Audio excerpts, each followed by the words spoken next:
Lectura del Santo Evangelio según San Lucas, capítulo 11, versículos del 29 al 32. En aquel tiempo, la gente apiñándose alrededor de él, y se puso a decirles: Esta generación es una generación perversa. Pide un signo, pero no se le dará más signo que el signo de Jonás. Pues como Jonás fue un signo para los habitantes de Nínive, lo mismo será el Hijo del Hombre para esta generación. La reina del sur se levantará en el juicio contra los hombres de esta generación y hará que los condenen, porque ella vino desde los confines de la tierra para escuchar la sabiduría de Salomón. Y aquí hay uno que es más que Salomón. Los hombres de Nínive se alzarán en el juicio contra esta generación y harán que la condenen, porque ellos se convirtieron con la proclamación de Jonás, y aquí hay uno que es más que Jonás. Palabra del Señor. Gloria a ti, Señor Jesús. ¿Necesitamos más señales? Las palabras de Jesús hoy en el Evangelio nos deben sacudir en nuestro proceso de conversión.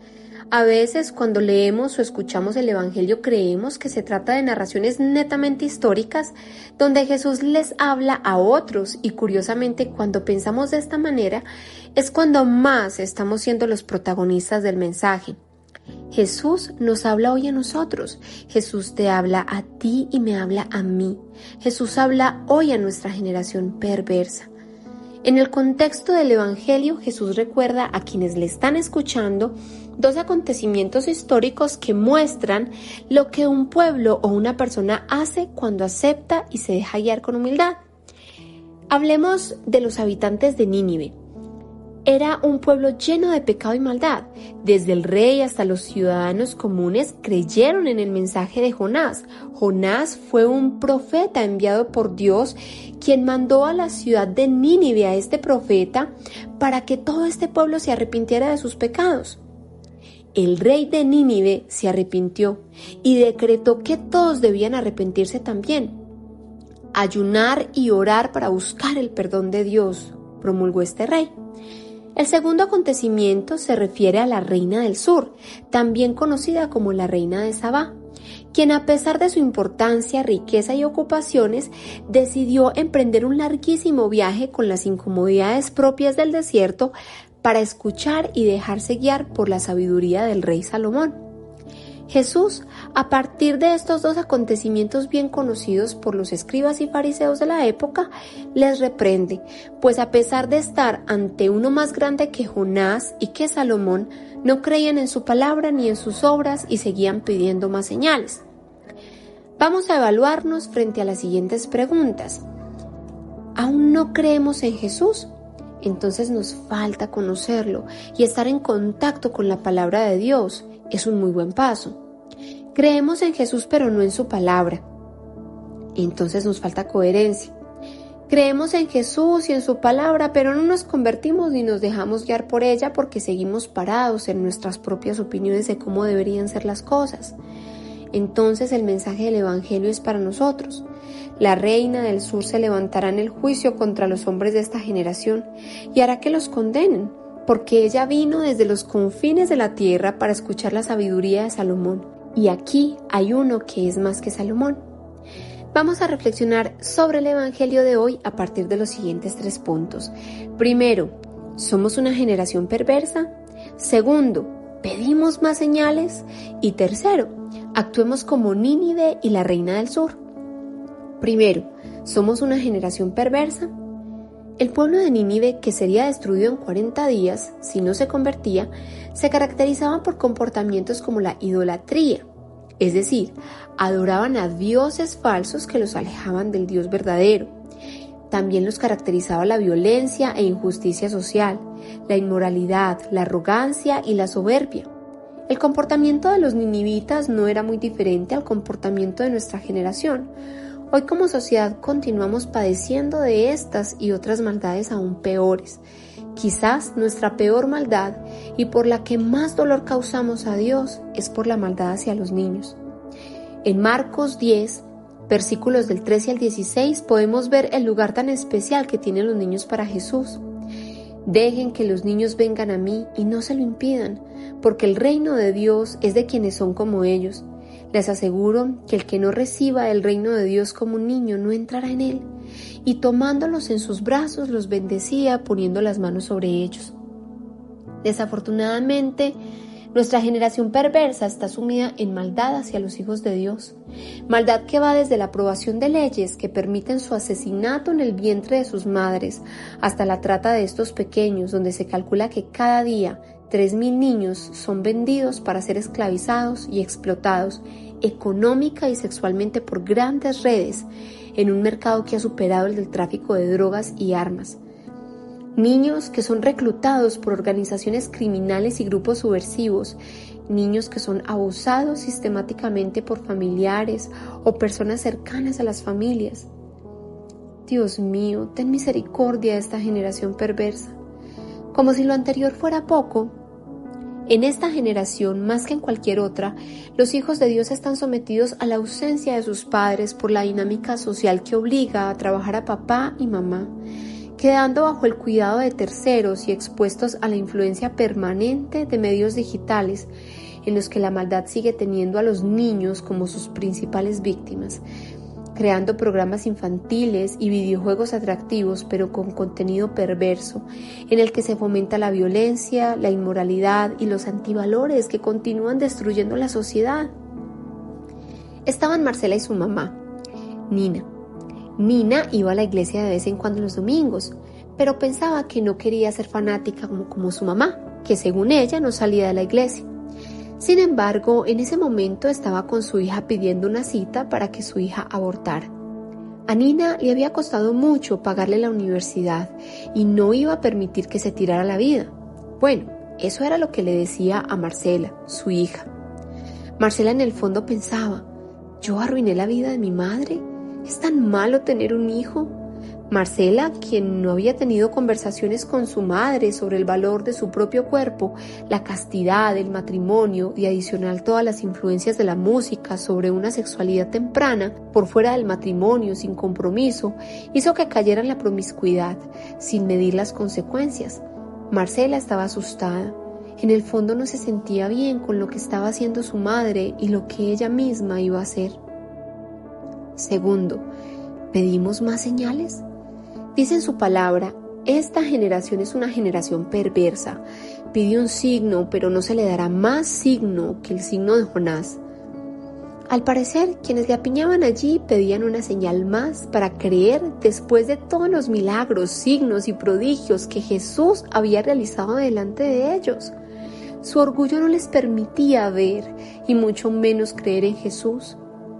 A nosotros nos puede pasar lo mismo. Podemos ver los milagros y signos más relevantes en nuestra vida y, como lo mencionamos al principio, encontrarnos en uno de estos tres estados: aún no creer en Jesús, creer en Jesús pero no en su palabra, o creer en Jesús y en su palabra pero no convertirnos ni dejarnos guiar por ella. A Marcela le dieron la cita para los 2 días siguientes en la tarde. Marcela esa noche no pudo dormir. Dios, sé que esto no es lo que debo hacer, pero no tengo otra opción, decía ella. Su mejor amiga le había recomendado una película. Se llamaba No Planeado. Era la historia de una enfermera que trabajaba en una clínica de abortos en Estados Unidos y después de años de trabajar allí, tuvo un día la oportunidad de asistir directamente a un procedimiento y vio a un bebé chiquito luchando en el vientre de su madre mientras estaba siendo desmembrado por el médico. Este día esta mujer lloró amargamente porque se dio cuenta de lo que estaba haciendo. Marcela también lloró. Se sentía aún más confundida.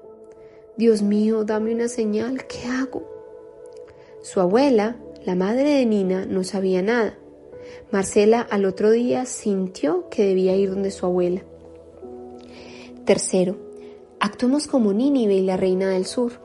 Cuando Jonás dio el mensaje en Nínive, todo el pueblo, incluido su rey, optaron por el camino de vida y decidieron volverse a Dios con un corazón realmente arrepentido. La reina del sur, pese a sus tantas ocupaciones, ofreció sus riquezas en dinero y en tiempo para escuchar la sabiduría que viene del cielo. Hoy, Dios nos hace un llamado a la conversión. A veces sentimos como si Dios estuviera ausente y quizá pedimos señales en medio de tantos milagros recibidos. Un cantante católico un día decía: ¿sabes cuántos músculos están trabajando ahora para que tú puedas estar hablando? Tu vida es un milagro constante. Quien no tiene fe, no le basta con lo que ve. Quien tiene fe no necesita ver porque su corazón sabe que Dios ya está orando. Todos hemos pasado por periodos donde la fe es escasa.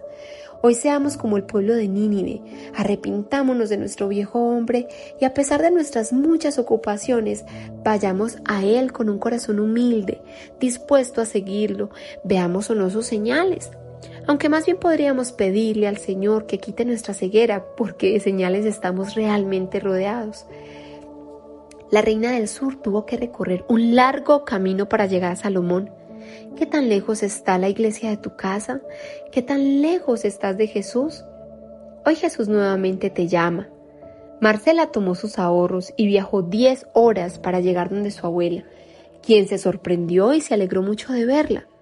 Luego de una larga conversación juntas, su abuela le dice: antes que te formaste en el vientre te conocí, y antes de que nacieras te santifiqué. Son palabras de Dios para Marcela. Su abuela le contó cómo ella tuvo 10 hijos y quedó viuda muy joven y fue capaz de sacar a sus hijos adelante. Es que mamá dice que me voy a tirar la vida, le dijo Marcela. Será más difícil. Y sí, no son las condiciones ideales, pero los hijos son ricas bendiciones de Dios, le contesta su abuela. Abuela, yo quiero tener este bebé y de alguna forma siento que es lo menos cómodo, pero lo más correcto. Han pasado 7 años. Amy tiene 6. Marcela apoya el ministerio Provida de su diócesis con su pequeña. Tiempo después se daría cuenta que su madre estuvo en su mismo dilema. Ahora, después del perdón, Nina adora a su nieta y se siente muy arrepentida por pensar en el bienestar de su hija, pero en forma equivocada. Ahora estaba tratando de hacerlo mejor. Puede que no estés viviendo un dilema tan grande como el de Marcela, o puede que sí. Dios te ama y se manifiesta en tu vida. En medio de tu cotidianidad te puedes estar quejando de unas cuantas cosas, pero no te das cuenta de las bendiciones que tienes. Saca tiempo y vuelve a su iglesia. Vuelve a la oración, vuelve a conectarte con Él. No esperes a que todo sea perfecto o a tener las condiciones perfectas para volver a Él. Lo único dispuesto que debemos tener es el corazón. Oración. Señor, hoy te agradecemos tu palabra y te pedimos perdón por nuestra falta de fe, por poner otras cosas por encima de ti, por buscar las redes sociales primero en la mañana antes de buscarte a ti en la oración, por pedirte más presencia en mi vida sin reconocerte con un corazón agradecido todo lo que ya haces por mí. Hoy, amado Padre, danos la fuerza y determinación de la Reina del Sur, de ir a ti cueste lo que cueste, y danos la oportunidad del pueblo de Nínive, que volvieron a ti con un corazón arrepentido y nuevamente dispuesto a caminar contigo. Te lo pedimos en el nombre de Jesús, por el Inmaculado Corazón de María y la fuerza del Espíritu Santo. Amén. Sé instrumento del Señor compartiendo este evangelio. Podría salvar una vida. Dios te bendiga.